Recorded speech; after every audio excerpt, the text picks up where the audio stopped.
آج ہم پڑھیں گے نمبر 4 اخفاء کے متعلق. ٹھیک ہے، نون ساکن اور تنوین کے قاعدوں میں سے آج ہم چوتھا قاعدہ پڑھیں گے اور اخفاء کے متعلق. اخفاء یہ ہے کہ نون ساکن یعنی کہ نون ساکن یا تنوین کے بعد حروف اخفاء میں سے کوئی حرف آ جائے، وہاں اخفاء غنہ ہوتے ہیں. تو حروف اخفاء یہ ہیں، حروف اخفاء یہ ہیں، جیسے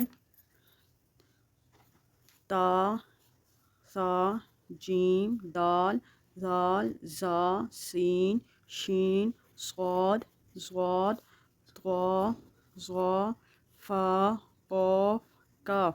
ٹھیک ہے، اب ان میں سے کوئی حرف آئے تو اس کو کیا بولیں گے؟ اخفاء مع الغنہ کریں گے، وہاں اخفاء مع الغنہ کریں گے. جیسے اب یہ ہے نون ساکن، اس کے بعد تا ہے تو ہلکا سا یہاں غنہ کریں گے پوشیدہ، کہ خود زیادہ پتہ چلے اور سننے والے کو بے شک کم میں پتہ چلے. جیسے انتا والانسا، یہاں غنہ کریں گے. انجیلا، اندادن، وقف اندادا. منذر، وقف منذر. انزلنا، وقف انزلنا. عن سبیل، وقف عن سبیل. من شجرة، وقف من شجرة. فانصب عن ضعيف. من طين.